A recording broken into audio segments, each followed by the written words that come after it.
Yo, what is up guys, it is your boy Manny here, and today we've got another video on the channel, a special video in fact, because it is actually a video that I've been asked like multiple times to do on the Discord and on Patreon. So if you guys aren't part of those services and want to obviously support me a little bit further, links will be down in the description below. If not, please hit that subscribe button, hit that like, hit that notification bell. It will mean a lot. Let's try and get to 50 likes for this video, and let's try and hit that 500 subscriber mark. My aim is 1K by December. I know it's hard, I know it's tough, but guys, I have faith in you and I know we can do it. I wanted to talk to you about how to trade, or how to do Thursday flips and how to trade with Thursday flips, right? And a lot of people ask me like, what cards do I do? How do I know if it's a good buy? And now this will actually teach you guys how to actually find out what a good Thursday flip card is. I mean, it's easy for me to say, yo, just go invest in matters, go invest in this, go invest in that. However, if I tell you what cards to invest in, firstly, I don't want loads of people to go and overinvest in the same card. And secondly, it will also give you an insight on what cards you yourself should invest in and why. Now, before we go into that, I just want to say that this Yusuf Fattal card actually looks so juicy. I want to know your stances on it, on what you think this card actually is. Like, I think this card is so juicy, so nice with an anchor chem style, 4-star, 5-star as well. Guys, if you know me, if you come and tuned into my streams, you guys know that he has been my favorite player all year round with that 5-star, 4-star as well. I played in DM, or as a secondary DM, and he was insane, man. He was absolutely crazy. But the only bad thing, or the only upsetting thing about this card is I don't know how well his team performs. Like, they're third currently in the Europa League group. But yeah, you guys have not come here to listen to me talk about Atal. You guys can do that as well if you really want to. We can have a separate video on that. Just drop it in the comments below. But please let me know what your thoughts are on these UEL cards and what your thoughts are on Natal, because I actually think that's a quality SPC. It's just a shame that his team may not qualify, to be honest. I don't know why I said may, but they definitely probably won't. I don't know, maybe not. Yeah, they're third in their group, man. I doubt it. Yeah, they're probably not going to qualify. But without further ado, let's move over to Footband. Right guys, so we're over on Footband, the site that you guys should make your best friend. The reason being is because this is the site that I obviously use to determine what my Thursday flips are, who I should flip, and why I should buy them. So firstly, I want to tell you guys the story about a Thursday flip, or a couple Thursday flips. The reason why I got Wijnaldum here is because he is a card, even though I don't like trading with golds, and you guys know that I hate trading with golds, he is one of the few golds that I trade with every single Thursday. Reason being is because normally he rebounds a lot. So in the after the first weekend league, as you can see, he rebounded to 84k, and then the second one he rebounded a bit from 68 to 73, and then over here he rebounded from 61 to 67. So every single week basically he's rebounded by a little bit. Now, as you can see, his price is continuously rising and the market has been healthy, so it seems like the trends have followed suit from the previous weeks. So firstly, if a card has been in packs, and as you can see, a trend on Footband, like if you can see that their price has gone down and then gone up, then gone down and gone up every single week for every single Friday, then you guys know that today, being Tuesday, should be the second day of the rise, which it is. So if we take a look at last week, Tuesday was actually the second day of the rise after Monday. So Sunday it crashed, then Monday it rose, then Tuesday it rose, right? So if you're buying around Tuesday and you sold around Thursday night or Friday morning, you guys still made around about 6k. So after tax you made about 3k for this card. Now I actually invested in 2 or 3 Wijnaldums, and I thought that this one was actually the most easiest card to sell, because I actually missed the sell period and I still got him to sell on a lazy for 67,000 coins after picking him up for 60k. Now what does that mean about his price? Now his price right now is 54k, but because this is the second day of the rise, you can potentially still get him at the first day's price overnight or in late hours. The reason being is because during night or overnight you tend to actually win more bids, or it's easier to snap cards because there is less competition. So that is one thing that I want you guys to look at, like right now when this video comes out, if you can find any deals. and make sure that their price is very similar to the day one. Like day one was 57k, day two was 58k, day three was 61k. So if you're getting him at 61k, you are still making 3k profit on the card. But you want to know if it's sustainable. And you have to also bear in mind that this card is also being supplied on the Thursday. So this graph doesn't give the whole picture, but it gives you half the picture. Now, the way I see it is if the average price, because this is obviously the average price, right?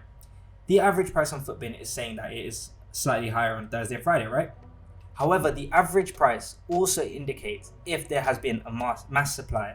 So Wijnaldum has actually been supplied like hella during weekend league rewards, and his price still continued to go up. The reason being is because his price actually was a little bit higher. Last week I did in fact see a couple go at 70k. Even though I saw mine at 67k, I thought it would rise a little bit more. It just didn't.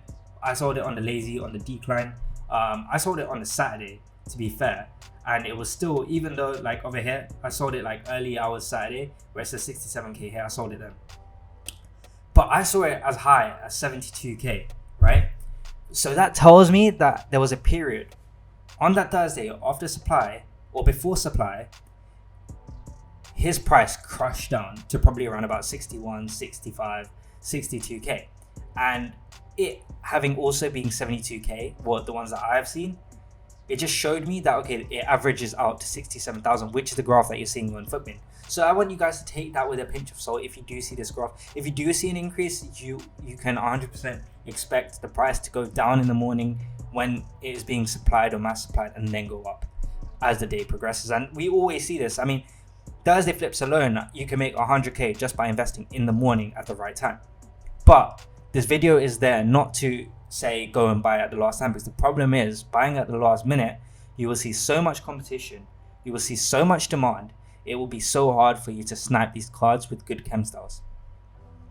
Now, when there is a market crash, or if there is a market crash, you guys want to be picking up these cards at or with good chem styles. So on the Thursday, when the rewards drop at 8 a.m, at 8 a.m, you want to be trying to snipe a couple Wijnaldums significantly cheaper with that shadow chem style. The reason being is because his price obviously will be a lot higher, but because he's being supplied, he's been putting onto the market like straight away, and then later his price will go up, and because he's got good chem style, his price will be even higher.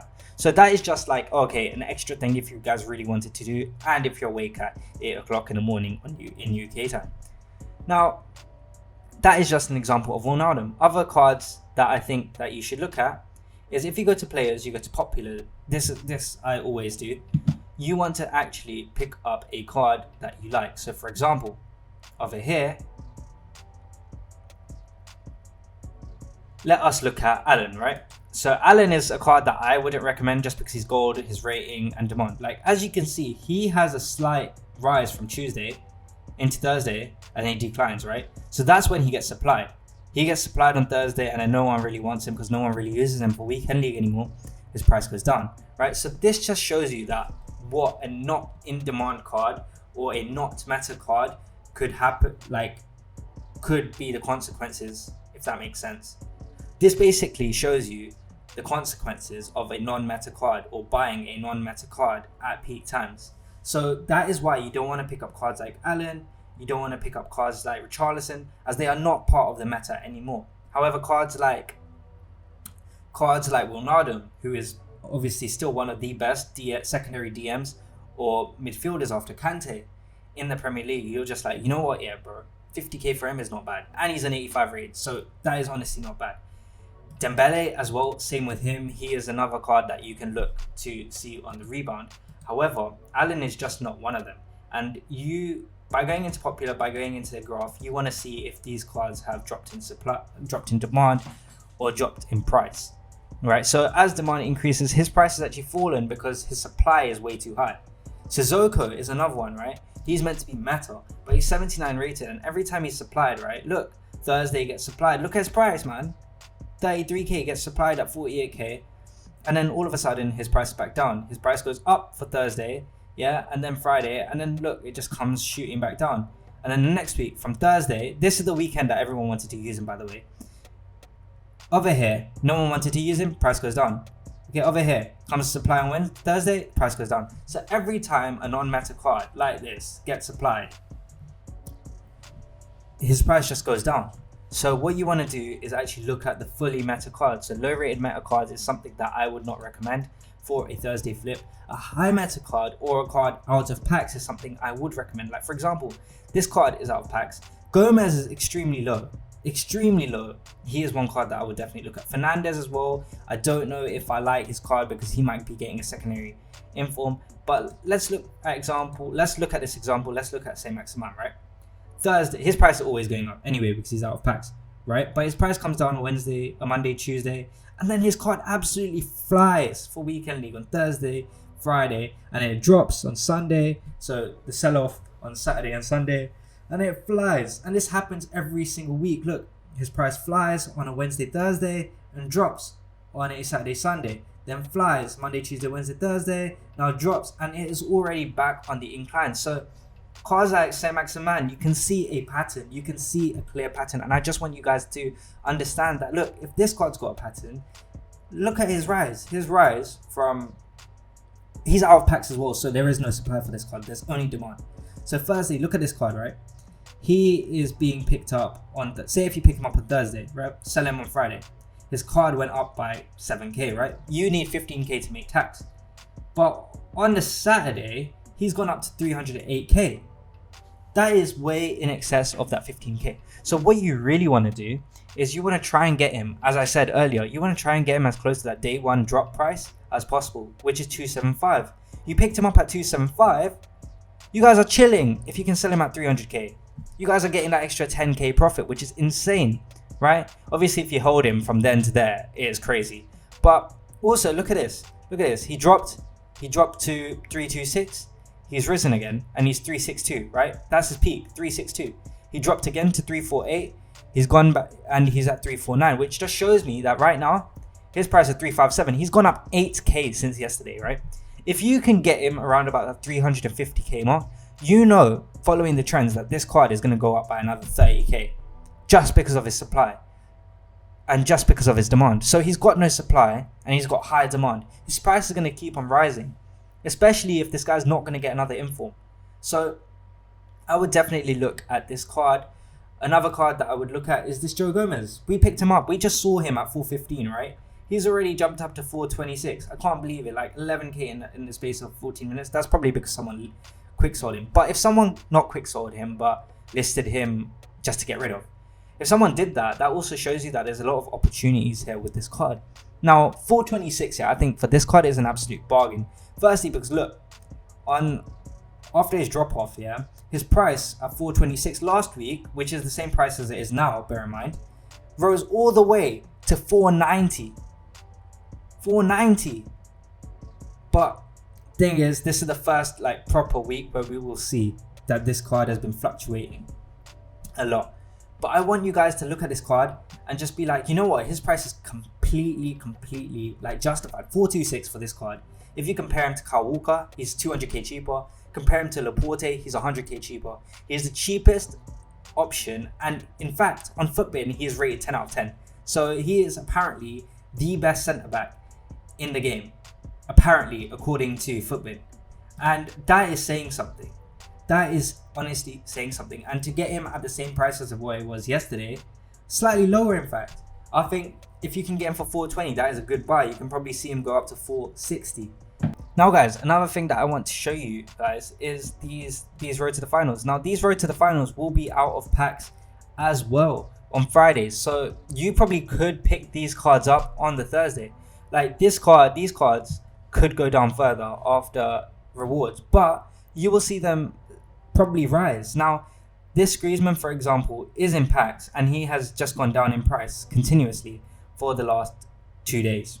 However, it's because the reason why their prices, or the reason why I always recommend for a Friday promo item never to buy them on a Friday or straight away, is because when that happens, right, you see such a massive drop off in their price because they're trying to find their level playing field. They're trying to find, okay, what price suits me the best. Now, Griezmann, no one knows what his accurate price is because it's only been 1 week. However, you can 100% expect a card like this that is a UCL live item, that is Barcelona, that is a strong link to Messi, that is a soft link into most French players, also a strong link to Varane. Like, loads of people forget that because you can literally put him centre mid. 1 or 2 upgrades because he's in one of the best clubs in Europe as well. He will be absolutely, like, honestly one of the most unreal cards in the game. And he will only be 600k, right? Every Saturday you can see his price going up. However, due to supply, if you pick him up at 8 a.m, you could see this price plummet. So what you want to do is, look, this card's been fairly constant. He's been dropping fairly constant, right? However, in the last 2 days, right, his card has been fluctuating from 660 to 685 over here, to 660 to 670 to 650, right? So what that just shows you is that there are periods in the day where you will see this card at around about 650,000 coins. So what does that tell you? That tells you that if you can get this card for less than 600k, you will be able to find a point in the day where his card will fluctuate. And he is one of the cards that I would probably look at as an investment if you guys do have around about $1 mil. If you guys have less than $1 mil and want to invest in a live card, then I'd probably go with Tyson, because Tyson's card is absolutely, honestly, is one of the most insane ones. And he went as low as 51k. I managed to sell him on a lazy at 57. Can you imagine? So this card I managed to sell on a lazy at 57k. But as you can see, when rewards came out, he was at 56. He dropped down in the panic to 53, goes back up to 57 where I sold him. Then he drops back down to 53. Then he goes back up. So this is one card that I would honestly look at, and because he has those incremental boosts in like price, right? After 6 p.m, this card went up. Okay, there was no supply, so his card actually went up in price in that hour. What does that tell me? That tells me that when there is no supply for this card, and I want you guys to take this into consideration for any new cards that you want to invest in, when there is no supply for their card, if their cards start to rise in price, those are the cards that you want to be targeting, and those are the cards that you actually want to buy. Now, if this video was actually helpful for you and it honestly helped you make coins for your Thursday flips and how to choose people, please drop it in the comments below, or make sure to subscribe. It will be very, very much appreciated. And guys, till next time, if you do have any questions, make sure to jump into Discord and shout me. So till next time, guys, I'll see you guys in a bit.